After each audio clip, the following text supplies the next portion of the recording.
పల్నాడు జిల్లా గురజాల నియోజకవర్గంలో టీడీపీ నేతలు బరి తెగించారు.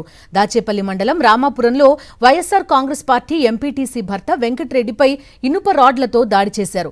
దారిలో కాపు కాసి వెంకటరెడ్డిపై పెద్ద పెద్ద ఇనుప రాడ్లతో దాడి చేశారు టీడీపీ గూండాలు. తెలుగుదేశం గూండాల దాడిలో తీవ్రంగా గాయపడ్డాడు వెంకటరెడ్డి.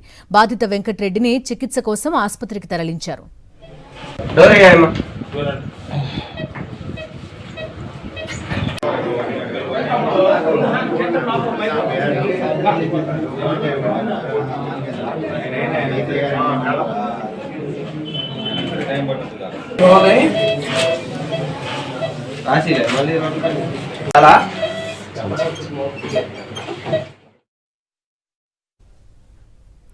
చూస్తున్నాం, ప్రస్తుతం వెంకటరెడ్డి ఆసుపత్రిలో చికిత్స పొందుతున్నారు. దారి కాచి మరీ ఇనుప రాడ్లతో దాడి చేసినట్టుగా తెలుస్తోంది.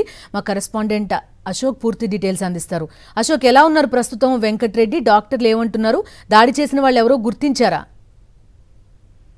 దాడి చేసిన వాళ్ళు మటుకు ఖచ్చితంగా తెలుగుదేశం గోండాలే అని వెంకటరెడ్డికి సంబంధించిన వ్యక్తులు చెప్తున్నారు. అయితే మనం చూస్తున్నాం వాళ్ళ నుంచి గురజాల నియోజకవర్గంలో సాల్మన్ అనే వైఎస్ఆర్ కాంగ్రెస్ పార్టీ కార్యకర్తను అత్యంత దారుణంగా హత్య చేశారు తెలుగుదేశం గోండాలు.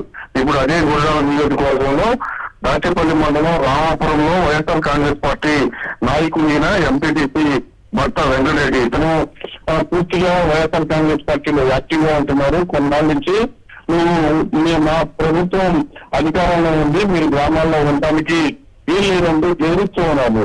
ఇదే నేపథ్యంలో ఆయన బైక్ పైన వచ్చి ఉండగా ఒక్కసారిగా తెలుగుదేశం గూండాలు అక్కడే కాపు కాకి ఒక్కసారిగా రాడ్లతో అతని పైన దాడి చేయడం జరిగింది. విచక్షణ రహితంగా రాడ్లతో కొట్టారు, కాళ్ళ మీద కొట్టారు, చేతుల మీద కొట్టారు.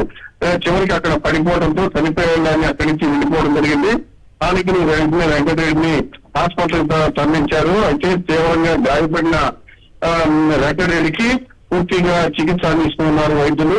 దాడిలో తెలుగుదేశం గోడాలు చేసిన దాడిలో వెంకటరెడ్డి కాళ్ళు కూడా పూర్తిగా విరిగిపోయినట్టు కూడా వైద్యులు చెప్తూ ఉన్నారు. Right Ashok, thank you.